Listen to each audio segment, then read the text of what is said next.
That structure, she said, pointing a trembling, accusatory finger tipped with a blood-red nail, is abandoned community property, and we are taking possession of it. I was cleaning the carburetor for my 1968 Triumph motorcycle on a portable workbench just outside my garage. The late afternoon sun was warm, the birds were chirping, and the scent of gasoline and solvent was, to me, a kind of peace. Her voice, a high-pitched nail on the chalkboard of my quiet afternoon, shattered it completely. I placed the carburetor jet I was holding carefully on a clean rag, wiped my hands, and turned to face her fully. This was Brenda, the president of our homeowners association. Brenda was a woman who seemed to be constructed entirely of sharp angles and simmering resentment. Her hair was a helmet of blonde spray, her face was a mask of carefully applied indignation, and her body was perpetually coiled as if preparing to strike at any perceived infraction. Today she was flanked by two of her bored cronies, a pair of milquetoast men who looked deeply uncomfortable, like hostages being forced to read a statement. "Brenda," I said, keeping my voice level and calm, "this is my garage. It's on my property. It is very much not abandoned." She produced a sneer that I think was supposed to be a confident smile. It didn't quite work, pulling the skin taut around her eyes and making her look like a startled hawk. According to HOA Bylaw 17, subsection C, any structure within the community that falls into disrepair or is deemed abandoned by the Architectural Review Committee can be reclaimed by the association for the good of the community. We've had our eye on this dilapidated shed for months. The committee has voted. It's ours. Shed? I looked over my shoulder at the two-car garage. It was an older structure built in the 70s from solid cinder blocks with a heavy timber roof. It needed a new coat of paint, which was on my to-do list for the fall, but it was as solid as a Cold War bunker. Dilapidated, it was not. "Brenda, there are two fundamental problems with your statement," I said, folding my arms. I could feel the old familiar calm settling over me, the one that always came when a problem presented itself as a series of logistical errors to be dismantled. "First, this structure is a garage, not a shed, and it is structurally sound. I was inside it 10 minutes ago. I am, as you can see, actively using it. The opposite of abandon." I paused, letting that sink in. It didn't. Her eyes narrowed. "Second, and more importantly," I continued, "this garage and the quarter-acre of land it sits on is not part of your homeowners association. It's a separate, legally distinct parcel. I own it, but it is not, nor has it ever been, under the purview of the HOA. Her face flushed a deep, blotchy red. The cronies behind her exchanged a nervous glance. "Don't you dare lie to me, Mr. Jackson," she screeched, the volume knob suddenly cranked to 11. "You live in this community. You pay your dues. Everything you own is our business." My house, which is across this small driveway on Lot 42, is indeed in the HOA. This garage is on Lot 43, which is not. You have no authority here. You are, in fact, trespassing. This was the point of no return. I saw it in her eyes.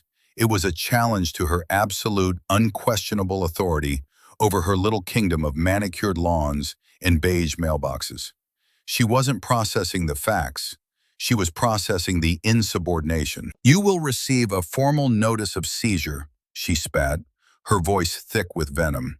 "We will be fining you $500 a day for every day you refuse to vacate the property. We will put a lien on your house. We will own this garage, and we will tear it down and build a beautiful, community-funded gazebo in its place. You will comply." She turned on her heel and stormed off, her two terrified foot soldiers scurrying behind her. I stood there for a long moment, the scent of her cloying perfume lingering in the air, a chemical blight on the natural afternoon. I looked at the garage, my sanctuary. I looked at my half-assembled carburetor, and I felt a sensation I hadn't truly felt since I'd retired my commission. It wasn't anger, it wasn't fear, it was purpose. This is not a disagreement, this is a campaign. Brenda had just declared war on the wrong retired colonel of the United States Army Corps of Engineers. And I, in my heart of hearts, resolved in that moment that I was going to dismantle her entire world. Hey everyone, if you've ever had a run-in with a power-tripping HOA board or any petty tyrant who thinks their little bit of authority makes them a god, then you're going to want to hear this. This is the story of how I took on an HOA president who tried to steal my property and ended up costing her everything. It's a story about the power of documentation, the importance of knowing the law, and the deep, deep satisfaction of watching a bully get exactly what they deserve. So go ahead and hit that subscribe button right now because you're not going to want to miss a single detail. And while you're at it, let me know in the comments where you're watching from and what your own HOA nightmare story is. We're all in this together. Now, let me tell you how this all started. It began with a search for peace. For 35 years, my world was about imposing order on chaos. As an officer in the Army Corps of Engineers, I built things in places where things did not want to be built. I designed airfields in desert dust bowls, fortified bases in monsoon-soaked jungles, and rebuilt bridges over rivers that had tried their best to wash them away. My life was a symphony of logistics, stress calculations, and immovable deadlines, all conducted under the constant, humming pressure of national security. I was good at it. I thrived on it. But when my 35 years were up and the Army offered me my retirement, I hung up my uniform with a profound sense of finality. I was done with campaigns. I was done with hostile environments. I wanted quiet. My wife, bless her, had passed a few years prior, and my kids were grown and had families of their own scattered across the country. My world had contracted, and I wanted a place that would reflect that. Not a sad, empty place, but a focused one. A place where the only deadlines were the ones I set for myself, and the only conflicts were me versus a stubborn bolt on an old engine. I spent the better part of a year looking for the perfect property. I wasn't after a palace. I was after a sanctuary. My criteria were specific, born of a lifetime of engineering precision. I needed a modest, well-built house that wouldn't require constant, systemic overhauls. I needed a bit of land, but not so much that it would become a second career in landscaping. And most importantly, I needed a proper workshop, a garage, a place with space, solid bones, and its own power where I could tinker with my projects. After looking at dozens of properties, I found it. It was a peculiar listing, one that had scared off most buyers. The property was in a tidy, well-kept subdivision called Willow Creek Estates. The house itself was a modest 3-bedroom ranch, built in the 90s, solid brick, nothing fancy, but clearly well-maintained. It was on a half-acre lot at the very edge of the development, backing up onto a thick stand of protected woodland.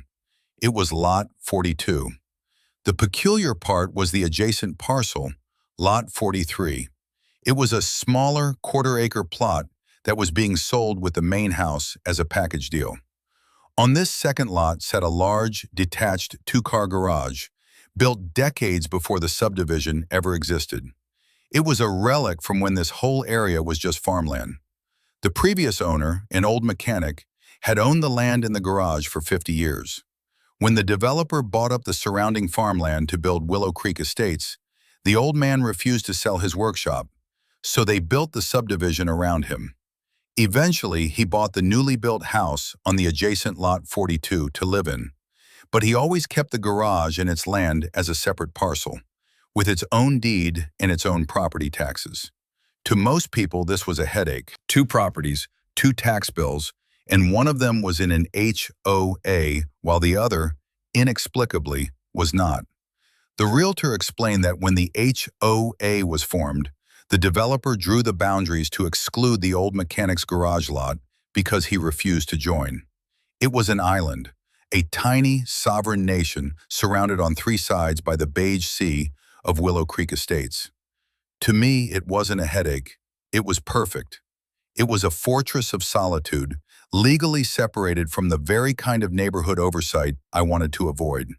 I could have a clean, quiet home life within the community and a private, unrestricted workspace a few steps away.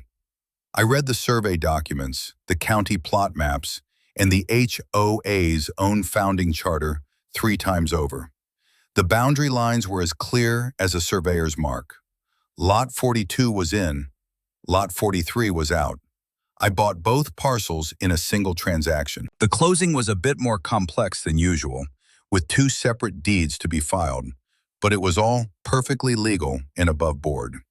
I moved in on the 1st of May, ready to begin my new, quiet life. The first few months were idyllic. I met a few of the neighbors, who seemed pleasant enough. I spent my mornings drinking coffee on the back patio, watching the deer in the woods, and my afternoons in the garage, organizing my tools, setting up my workbenches, and starting the long, satisfying process of restoring the old triumph. I paid my HOA dues for Lot 42 on time, and I kept my lawn mowed and my trash cans hidden, just as the rules stipulated. I was a model citizen. I wanted no trouble. My first inkling that trouble was, in fact, brewing came about 3 months in. I received a polite but firm letter from the HOA about the color of my front door. It was a deep forest green. The letter informed me that according to the approved color palette, my door should be either white, black, or a specific shade of beige they called harvest sand. I sighed, but it was a battle not worth fighting. I was a member of the club, and that was one of the rules. I spent a Saturday painting the door harvest sand. It looked awful, but it was compliant. It was then that I first learned of Brenda. My next-door neighbor, a quiet retiree named George, saw me painting. "Ah, got the door letter, did you?" he asked over the fence. "I did," I said. "Harvest sand. It's a color with very little harvesting and no sand." George chuckled. "That's Brenda for you. She became president last year. Used to be the treasurer. Since she took over, the violation notices have tripled. She has a real passion for it. My wife had to get rid of a little ceramic frog she kept by the birdbath. It wasn't on the approved list of lawn accoutrements." This was my first introduction to the command structure of Willow Creek Estates. President Brenda, a petty tyrant with an obsession for absolute control, and a populace that had learned that compliance was the path of least resistance. I filed the information away. At the time, it was just a mildly amusing neighborhood anecdote. I had no idea that I was her next major strategic objective. Her obsession with my garage seemed to start subtly. I'd catch her sometimes standing at the edge of her own property 2 houses down, just staring at it. Then came the drive-bys, her golf cart slowing to a crawl as she passed, her eyes scanning the building as if looking for structural weaknesses. I didn't think much of it. I figured she was just annoyed by its rustic appearance in her otherwise homogeneous world. The garage was my project for the fall. A good power wash and a few coats of dark gray paint would make it look sharp and clean. It wasn't a priority. My priority was peace. And then came that sun-drenched afternoon, the smell of carburetor cleaner, and her declaration of war. That was the moment my search for peace ended and my mission to defend it began. 2 days after our confrontation, the first official salvo arrived. It came not in a standard envelope, but in a thick, cream-colored one made of heavy cardstock. In the top left corner, the words, "Willow Creek Estates Homeowners Association," were embossed in a flowing, self-important script. It felt less like a piece of mail and more like a royal decree. Inside, the letter was printed on the same heavy stock. The tone was a masterclass in passive-aggressive hostility. It formally declared the structure located on community property adjacent to Lot 42 to be in violation of Bylaw 17, subsection C, for being in a state of advanced disrepair and abandonment. It went on to inform me that the Architectural Review Committee, which I later learned consisted of Brenda and her 2 sycophants, had voted unanimously to classify the structure for seizure and demolition. And then came the fine, a $500 penalty for failure to maintain community property, and a warning that the fine would be applied daily until I relinquished all personal items and claims to the structure. I didn't get angry. Anger is a hot, messy emotion that clouds judgment. What I felt was a cold, clear focus. This wasn't a neighborhood squabble anymore. This was a tactical problem. Brenda had made her opening move, and it was based on a foundation of false premises. My job was to dismantle those premises, piece by piece, until her entire argument collapsed. That evening, I drove to an office supply store. I walked past the flimsy school supplies and went straight to the professional section. I bought a heavy-duty 4-inch D-ring binder, the kind you use for corporate reports or legal files. I bought a pack of reinforced tab dividers, a ream of high-quality paper, and a box of clear plastic sheet protectors. Back home, I sat down at my dining room table. On the spine of the binder, I inserted a neatly typed label, Operation Garage Freedom. It may sound dramatic, but in my world, when you face an adversary, you give the mission a name.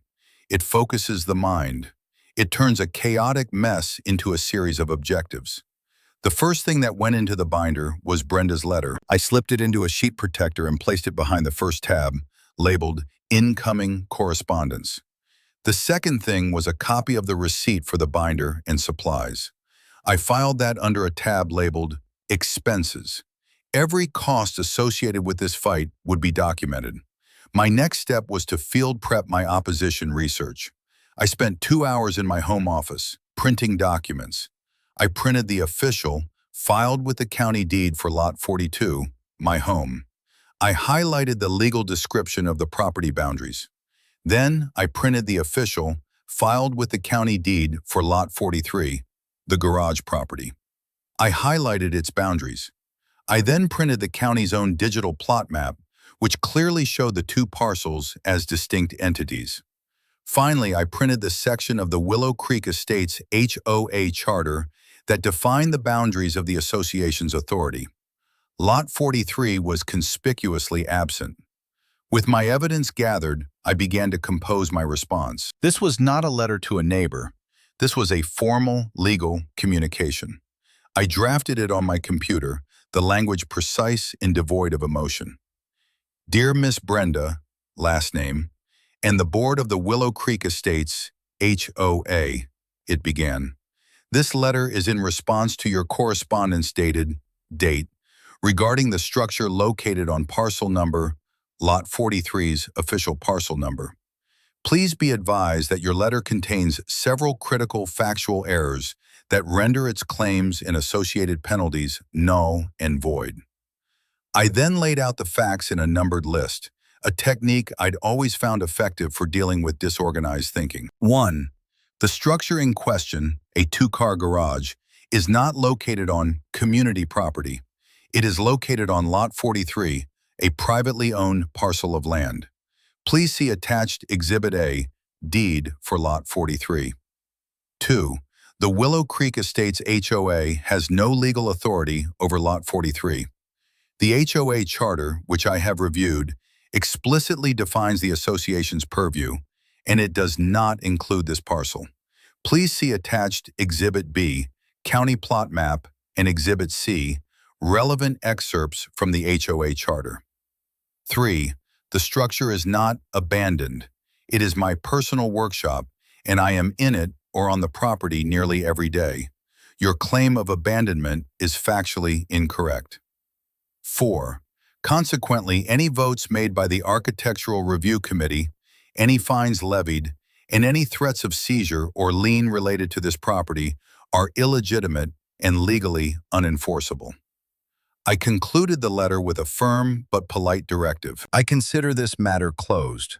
I expect a formal written retraction of your letter and the voiding of the illegitimate fine within 10 business days. Please cease and desist from any further harassment or attempts to assert authority over my private property. Any further communication from you on this matter should be in writing and sent via mail. I printed the letter, along with my meticulously labeled exhibits. The next morning, I took the thick envelope to the post office and sent it via certified mail with return receipt requested. In my world, you don't just send a message, you get proof that the enemy received it. The green certified mail slip and the pink return receipt card went into their own sheet protectors in the binder, filed under the tab Outgoing Correspondence. The binder was already getting heavier. It felt good. It felt like building a fortification. For a week, there was silence. I almost allowed myself to think that my clear, evidence-based rebuttal had worked, that reason had prevailed. That was my mistake. I was treating Brenda as a rational actor. I had forgotten that for a petty tyrant, being proven wrong is not a reason to stand down, but a reason to escalate. The return receipt, signed in her spiky, aggressive handwriting, came back on a Thursday. On Friday, the second letter from the HOA arrived. Same cream-colored envelope, same embossed logo. The tone, however, had shifted from passive-aggressive to overtly hostile. It stated that they had received my unsubstantiated claims and irrelevant attachments. It was the committee's position that because my two lots were purchased in a single transaction and were contiguous, Lot 43 was implicitly absorbed into the HOA's jurisdiction upon my purchase of Lot 42. This was, of course, a legal fantasy of the highest order. Property law doesn't work on implications. She completely ignored the deeds and the charter. She was creating her own reality. The letter went on to inform me that my failure to comply had resulted in the original fine being doubled. I now owed them $1,000 plus another $500 for each new day. It ended with a new, more direct threat.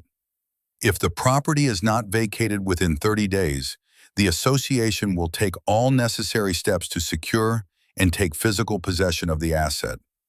I read the letter twice. I slid it into a sheet protector and clipped it into the binder. My calm resolve hardened into something colder, sharper. This was no longer a defensive action. It was time to prepare a counteroffensive. Brenda had given me all the justification I needed. She had, in military terms, overextended her supply lines and exposed her flanks. The binder, my operational headquarters, now had a new section. I labeled the tab Legal Research. My peaceful retirement was officially over. Operation Garage Freedom was moving into its next phase. My first evening of research was a deep dive into the abyss of state and county property law.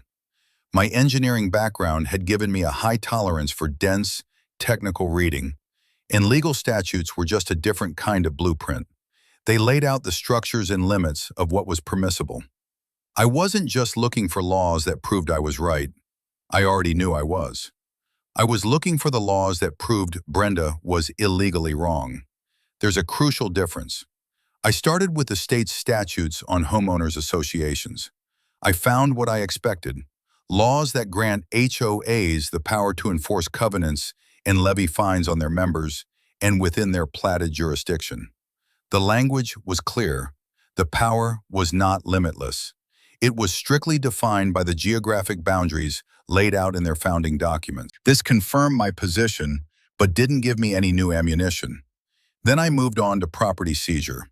I spent hours reading about liens, foreclosure, and a fascinating concept called adverse possession, which is essentially a legal process for claiming abandoned land. But the requirements were incredibly strict. To claim adverse possession in my state, the claimant had to occupy the land openly and notoriously, exclusively and hostilely, meaning without the owner's permission, for an uninterrupted period of 20 years. Brenda threatening to seize my garage after a few months of me owning it was not just absurd, it was a legal hallucination. It was well past midnight when I found it, the legal smoking gun. It was a statute tucked away not in property law, but in the state's criminal code. The section was titled Fraudulent Filing and Slander of Title. The statute made it a criminal offense, not just a civil one, a criminal one, To knowingly file a false document in a public record with the intent to cloud the title of a property or claim an illegitimate interest in it. The penalties were not trivial. They included hefty fines and, in egregious cases, prison time. I printed out the statute and read it 3 times. Brenda, in her letter, had threatened to place a lien on my house. A lien is a public record. If she filed a lien against Lot 42 for violations related to Lot 43, she would be knowingly filing a false instrument to try and leverage a claim against a property over which she had no jurisdiction. She would be committing a crime. I slipped the printout into a sheet protector. The weight of the binder felt different now. It was no longer just a collection of my defense. It was becoming an indictment of her. The next morning, my mission was clear. I needed to engage higher authorities. I wasn't going to argue with Brenda anymore. I was going to go over her head to the entities whose authority she couldn't ignore. My first call was to the county recorder of deeds. I explained the situation to a clerk, a patient woman named Mary. I gave her the parcel numbers for both lots. I could hear her typing in the background. "Okay, sir, I have them here," she said after a minute. "Lot 42 is listed as part of the Willow Creek Estates plat. Lot 43? Nope, it's listed as an independent parcel. Never been incorporated into any HOA plat. As far as the county is concerned, it's just a standalone piece of property." "That's what I thought," I said. "Now, hypothetically, if an HOA tried to file a lien against Lot 42 for an issue they claim exists on Lot 43, would that be a valid filing?" There was a pause. "Well, sir, we are a recording office, not a legal office. We have to record what's filed. But that sounds really fishy. If you could prove the basis of the lien was fraudulent, you could sue them for slander of title. We see it sometimes. It gets ugly." "Could you do me a favor, Mary?" I asked. "Could you email me a formal confirmation from your office stating that Lot 43 is not part of the Willow Creek Estates plat?" "Absolutely," she said, her voice now carrying a hint of righteous indignation on my behalf. "I'll send it over right now. Good luck, sir. Sounds like you've got a live one." The email arrived 10 minutes later, a simple, clear statement on official county letterhead. It was beautiful. It went straight into the binder. My next phase was human intelligence. I needed to know if I was the only one in Brenda's crosshairs. I needed allies. I started with George, my neighbor with the banished ceramic frog. I caught him while he was watering his petunias. I explained the situation with my garage. He wasn't surprised. "She's out of control, Colonel," he said, using my old title, which he only did when he was serious. "Since her husband left her 2 years ago, the HOA is the only thing she has. It's her whole life, and she rules it like a dictator. Last month, she fined the Patels $300 because their son's basketball hoop was visible from the street for 2 hours after he finished playing. The rule says they have to be stored out of sight." He pointed down the street. "See Mrs. Gable's house? The one with the prize-winning roses? Brenda cited her for having the wrong color of mulch, said it wasn't earth-toned enough. It's madness." I listened, I nodded, and I took mental notes. This wasn't just about me. This was a pattern of systemic harassment. Brenda wasn't enforcing rules for the good of the community. She was using the rules as a weapon to exert power. Over the next week, I went on a quiet campaign of reconnaissance. I spoke to the Patels. I spoke to Mrs. Gable. I spoke to a young couple who had been fined because their toddler's plastic slide in the backyard was bright blue and not a, quote, natural color. Each story was a new data point, a story of petty cruelty, of fines levied for absurd, trivial infractions. Most of them had just paid the fines. It was easier than fighting. They were afraid of the hassle, of the escalation, of the liens Brenda was so fond of threatening. I told them my story. I showed them a copy of the deed and the county map. I explained that I was not going to pay, I was going to fight. I didn't ask for their help, not yet. I just planted a seed. I let them know that someone was finally pushing back. You could see a flicker of hope in their eyes, a hope that had long been extinguished by a barrage of cream-colored envelopes. My alliance was small and fearful, but it was a start. The binder now had a new section, Allied Forces, Case Files. I created a summary for each neighbor's story, documenting the dates, the alleged violations, and the fines. The picture was becoming clearer. This was not a simple dispute over a garage. This was a textbook case of a petty tyrant creating a fiefdom built on fear and intimidation. And the only way to deal with a tyrant is to remove them from power. My objective had shifted. It was no longer just about defending my garage. It was about liberating Willow Creek Estates. With my initial research complete and a nascent alliance forming, it was time to bring in heavy firepower. Civilian disputes were not my area of expertise, but strategic planning was. And my plan told me I needed a legal expert to review my work and prepare the killing blow. I didn't call the first lawyer I found in the phone book. I went through my personal contacts. I called Frank Peterson. Frank and I had served together 2 decades ago. He was a sharp, no-nonsense captain in the JAG Corps back then, the kind of lawyer who could dissect a government contract like a frog in biology class. Now he was a partner in a prestigious civilian firm, specializing in real estate and contract law. We hadn't spoken in years, but some bonds don't rust. I got him on his cell. "Frank," I said, "it's John Jackson." There was a pause, then a booming laugh. "Colonel Jack, I'll be damned. Don't tell me you finally decided to sue the Army for making you work too hard." "Something like that," I said. "I've run into a bit of a local insurgency. I need a legal opinion."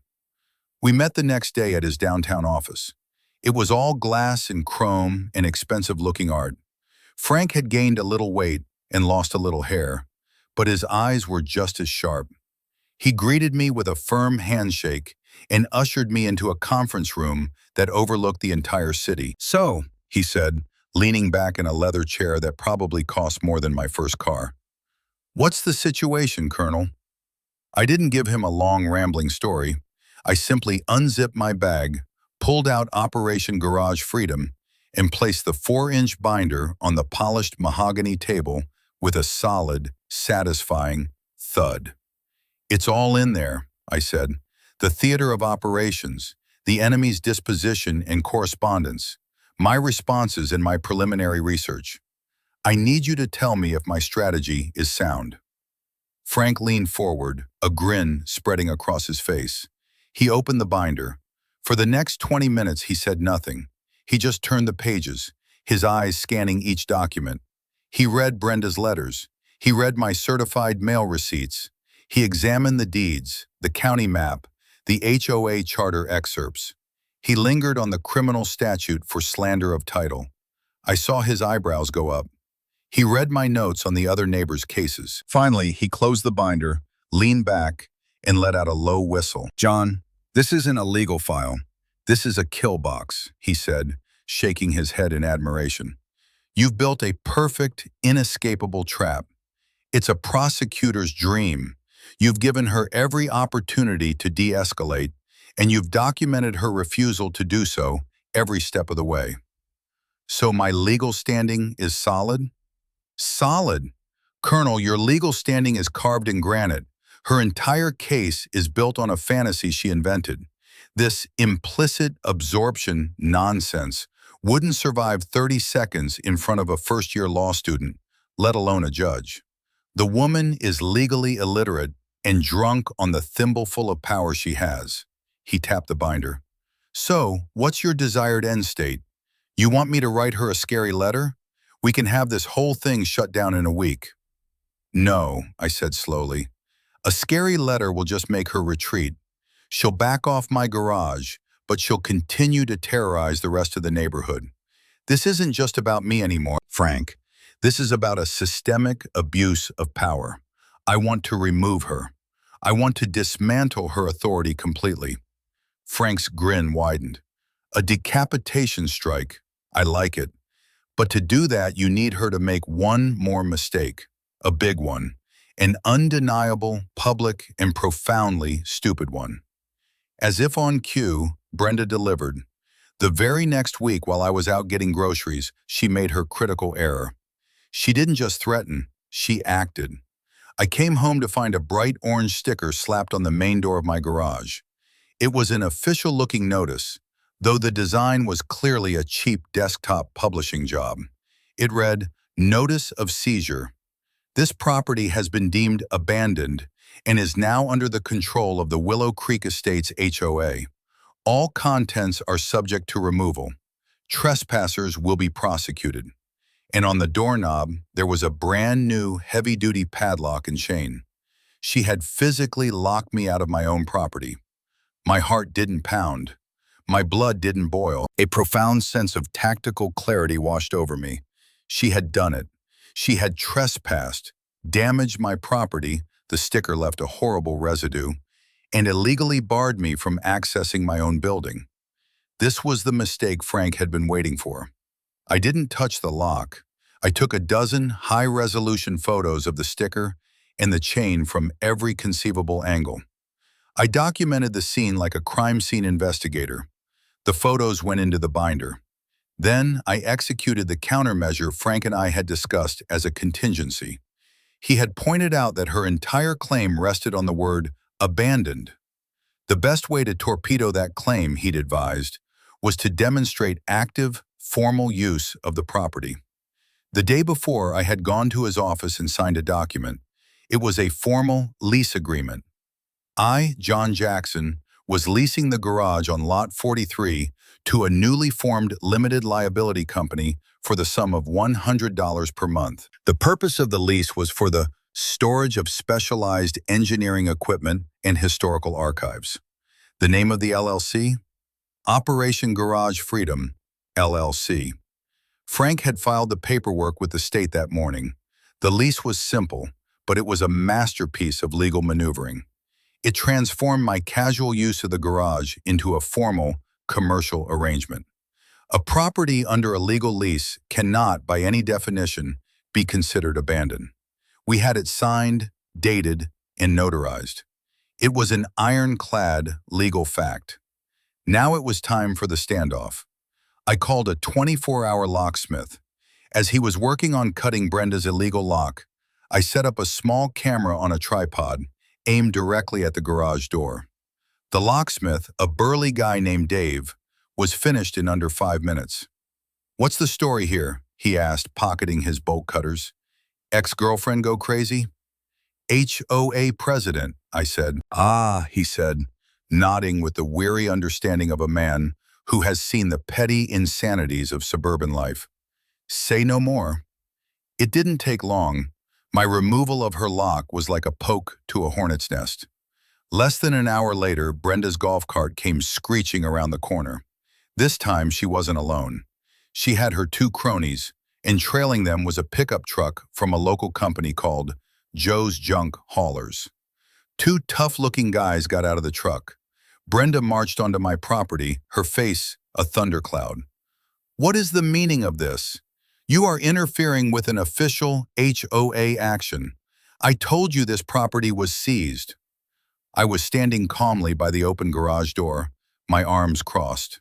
The camera's little red light was blinking silently. "Brenda, for the last time, you have no authority here. You are trespassing on my private property, and you have committed criminal damage by affixing that sticker and an illegal lock to my door." She ignored me and turned to the junk haulers. "This is the building. I want it emptied. Everything inside. Take it to the dump." The 2 men started to walk toward the garage. I held up a hand. "Gentlemen," I said in a loud, clear voice, "I would advise you not to do that. This woman has hired you under false pretenses. This is my private property. That is my 1968 Triumph motorcycle, my tools, and my personal effects. You are being recorded. If you set 1 foot inside that garage, I will not only sue your company into bankruptcy, but I will also press criminal charges against you both for breaking and entering and attempted theft." I held up a file folder. "In this folder, I have a copy of my deed, a confirmation from the county that this land is not in the HOA, and a legally binding lease agreement demonstrating this property is in active commercial use. This woman has no more right to order you into my garage than she does to order you into the White House. You are being made accessories to a crime. The two men stopped dead. They looked from me to Brenda and back again. One of them, the driver, looked at Brenda. "Ma'am, is this your property?" It's community property," she shrieked. "He's lying. I am the president. I am telling you to empty it." The hauler looked at me, at my calm demeanor, at the file in my hand, and at the blinking red light on the camera. He looked at Brenda, at her screeching, unhinged fury. He made a business decision. "Sorry, ma'am," he said, shaking his head. "This is a civil dispute. We're not getting involved." He and his partner got back in their truck and drove away. The sight of the truck leaving broke something in Brenda. The last vestige of her authority was gone. She was left standing on my property, a general with no army. Her face crumpled, and for a second I thought she might actually cry. But the rage won out. "You will regret this," she screamed, her voice cracking. "You will be hearing from our lawyer." "I certainly hope so," I said calmly. "I'll have my lawyer send him my binder." She stared at me, utterly defeated, then spun around and stomped back to her golf cart, leaving her two cronies standing there looking lost. That evening, I edited the video of the confrontation. I cut it down to the key 5 minutes. Brenda's arrival, her orders to the haulers, my calm rebuttal, and their subsequent departure. I uploaded it to a private video link. Then I sent an email to George, the Patels, Mrs. Gable, and the other families who had been her victims. The subject line was simple: evidence. The body of the email contained only the video link and a single sentence. The annual HOA meeting is in 2 weeks. The fear that had held the neighborhood captive was about to be replaced by a tidal wave of outrage. But the final piece of the puzzle, the kill shot, came from a place I never expected. 3 days after the confrontation, I got a plain white envelope in my mailbox. No return address. Inside was a USB stick and a short typed note. "I was the HOA treasurer before Brenda forced me out. I knew she was crooked. I think this will help you. Don't let her get away with it." I plugged the USB stick into my computer with a certain amount of trepidation. On it was a single folder labeled Financials.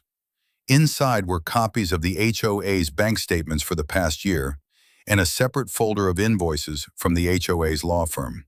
It took me less than an hour to find the pattern. Brenda was using HOA funds, our dues, to pay her legal bills, but not for legitimate HOA business. The invoices from the lawyer had detailed billing notes. There were thousands of dollars in charges for research into parcel seizure, drafting violation notices for Lot 43, and consultation regarding uncooperative homeowner Mr. Jackson. She was using community money to fund her personal, illegal vendetta against me. But it was worse than that. There were other invoices. Payments to the landscaping company that were 10 to 15% higher than the original contract price, with a corresponding series of consulting fee checks paid from the landscaper back to a private company.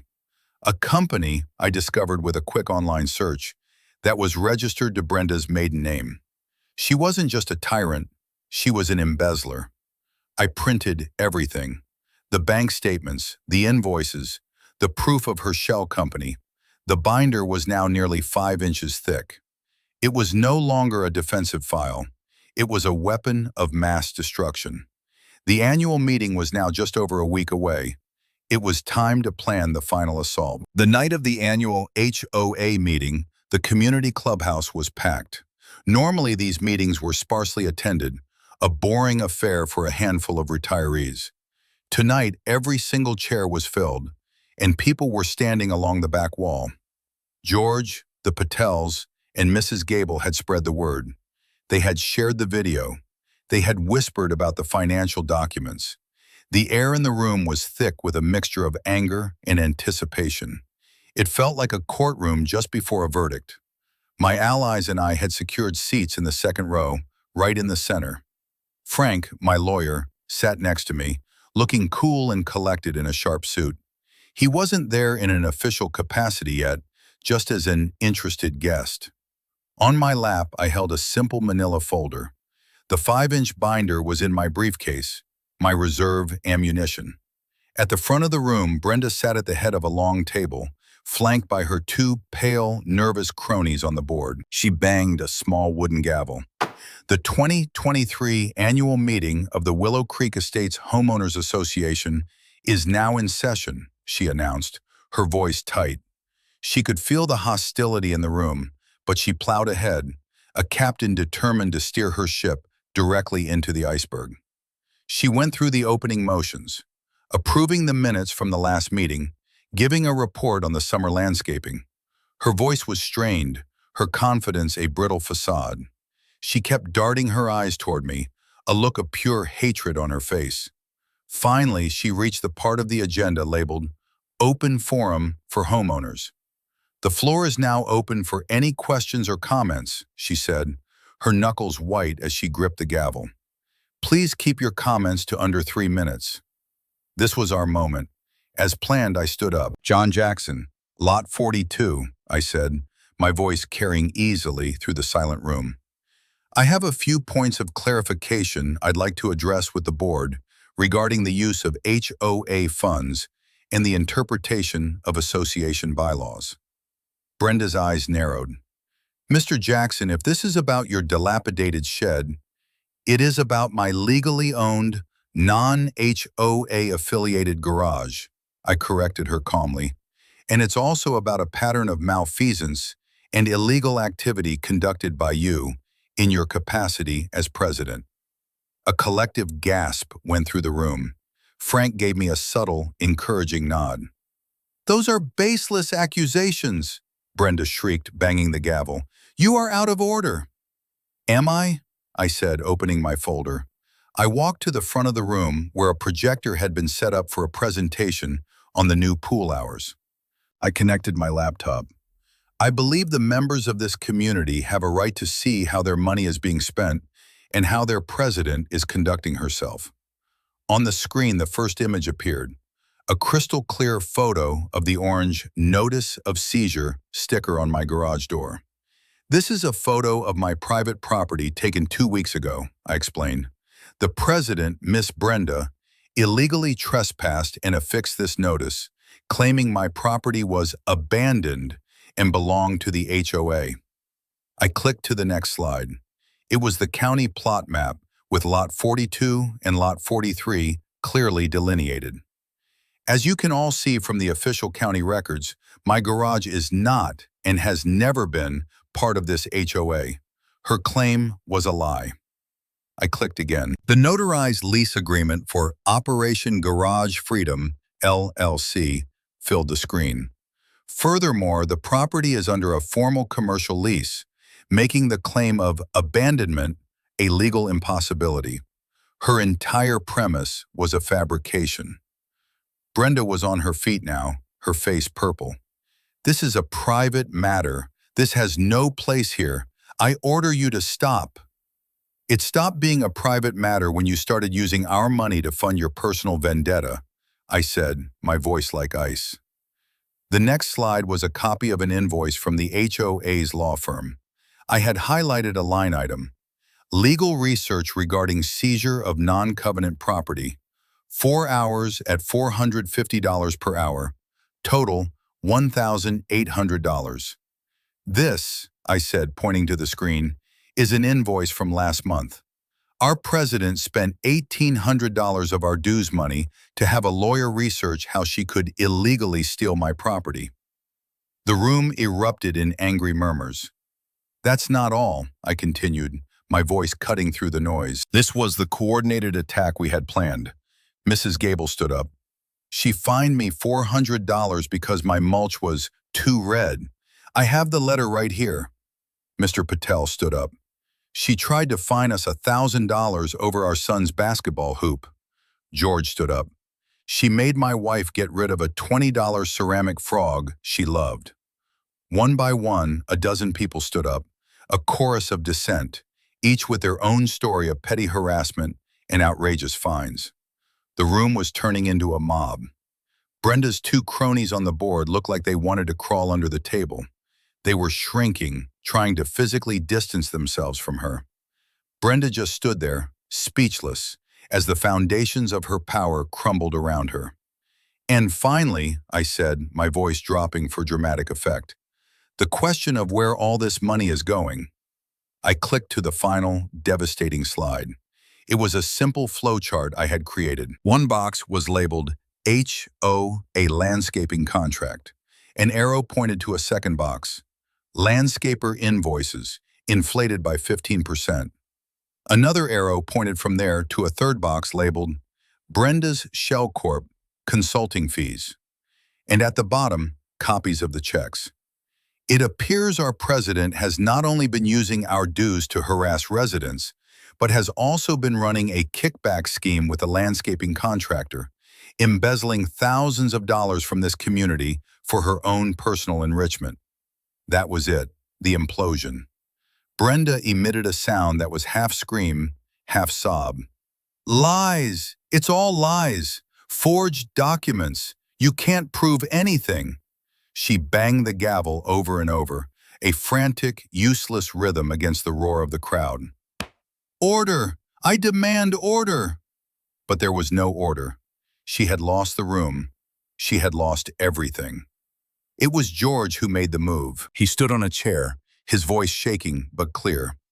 I make a motion for an immediate vote of no confidence in President Brenda and her entire board. Seconded, yelled a dozen voices at once. Brenda stared out at the sea of angry faces, her own face a mask of disbelief and horror. The people she had ruled with an iron fist were now calling for her head. Her authority had evaporated in the space of 10 minutes. You can't do that, she shrieked. It's not on the agenda. Frank stood up. Actually, he said, his voice calm and authoritative, according to your own bylaws, Article 5, Section 3, a motion for removal of the board can be made from the floor at any annual meeting with a simple majority vote. All in favor of removing the current board, say aye. The roar of aye was deafening. It was a physical force, a wave of sound that shook the room. All opposed? Frank asked into the ringing silence. Nothing, just the sound of Brenda's ragged breathing. The motion carries, Frank declared. The board is hereby removed. Brenda looked at me, her eyes filled with a terrifying, impotent fury. Then, stripped of her title, her power, and her dignity, she grabbed her purse and fled. She didn't walk, she ran, pushing her way through the crowd of her former subjects, and burst out the doors into the night. Her humiliation was absolute. In the immediate aftermath of Brenda's public dismantling, the community didn't descend into chaos. It bloomed. That very night, with Frank providing procedural guidance, we elected an interim board. George, the man with the liberated ceramic frog, was unanimously voted in as the new president. His first official act was to make a motion to void every fine issued by Brenda's board over the past year. His second was to issue a formal, public apology to me and every other resident who had been targeted. The clubhouse, a place of fear just an hour earlier, was now filled with laughter and relieved conversation. It felt like a country celebrating the end of a long war. But for Brenda, the reckoning was just beginning. The new board, with my binder, now officially entered into evidence as HOA records, as their guide, immediately authorized a full forensic audit. The auditors confirmed everything the USB stick had revealed and more. The kickback scheme with the landscaper was just the tip of the iceberg. She had been using the HOA debit card for personal expenses, from expensive dinners to online shopping sprees, classifying them as office supplies or community engagement.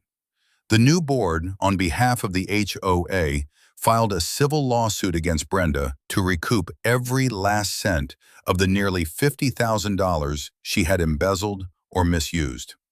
Frank, on my behalf, filed a separate suit against her personally for harassment, slander of title, and damages related to her illegal seizure attempt. The district attorney's office, alerted by the new board and presented with the pristine evidence from the audit, took an interest as well. The fraudulent filing statute I had found wasn't just a theory. They charged her with multiple counts of embezzlement and fraud. Her life became a whirlwind of legal fees, depositions, and court dates.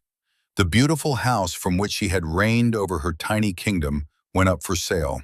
A "For Sale by Owner" sign hammered hastily into the lawn. The proceeds were immediately consumed by her mounting legal debts. I heard through the neighborhood grapevine that she ended up pleading guilty to a lesser charge to avoid prison time. She received 5 years of probation, was ordered to pay full restitution to the HOA, and was legally barred from ever serving on any board or committee again. She sold her house for a loss and moved away, disappearing from Willow Creek Estates as if she had never been there at all. Her name became a local cautionary tale. The neighborhood transformed. The oppressive atmosphere of fear lifted like a morning fog. People started talking to each other again. Brightly colored garden gnomes, wind chimes, and creative mailboxes began to appear. The Patel boys' basketball hoop stayed out all weekend. Mrs. Gable's rose garden was adorned with mulch of a shockingly vibrant cedar red. The community wasn't just compliant anymore, it was alive. People took pride in their homes, not because they were afraid of a fine, but because they felt like part of a genuine community again. The new board, led by George, was reasonable and fair. They treated the bylaws not as a weapon, but as a framework for respectful coexistence. And me? I found my peace. The final scene of this little drama didn't take place in a courtroom or a clubhouse. It took place on a quiet Saturday afternoon, right back where it all started. I was in my garage, the big doors wide open to the warm autumn air. The old Triumph was fully assembled now, its chrome gleaming. It had taken months, but I'd rebuilt the engine from the ground up. It purred like a contented lion. The garage itself had been transformed. I'd power washed the old cinder blocks and given them 2 coats of a handsome slate gray paint. The trim was a crisp white. It no longer looked like a forgotten relic. It looked like what it was, a cherished and well-maintained workspace, a sanctuary. I sat on a stool, a cup of coffee in my hand, just looking out over my small, sovereign patch of land. There was no one watching me from a golf cart. There were no cream-colored envelopes of doom in my mailbox. There was only the sound of birds, the distant laughter of kids playing down the street, and the quiet hum of a finely tuned engine. I thought about the binder, now retired to a shelf in my office. Operation Garage Freedom. It had been a long, arduous campaign, one I had never wanted to fight. But looking back, I felt a profound sense of satisfaction. It wasn't just about winning, it was about the principle. It's funny, you spend a lifetime in the military, dealing with matters of global importance, and you think you're prepared for anything. But you come home, seeking tranquility, and you find that the most important battles are sometimes fought on the smallest patch of ground, against the most petty of tyrants. The moral of the story, I suppose, is simple. You have a right to be left in peace, but that right isn't always self-executing. Sometimes you have to defend it. Tyranny, whether it's in a nation or a neighborhood, thrives on the inaction of good people. It counts on you to decide that it's easier to just comply, to pay the fine, to take the gnome inside. But when you stand up, armed not with anger, but with facts, with documentation, and with a clear, methodical plan, you find that these little empires are often just houses of cards. All it takes is one firm, well-placed push, and the whole rotten structure comes tumbling down. The peace I have now isn't just the absence of conflict, it's a peace I fought for, and that makes it all the more sweet.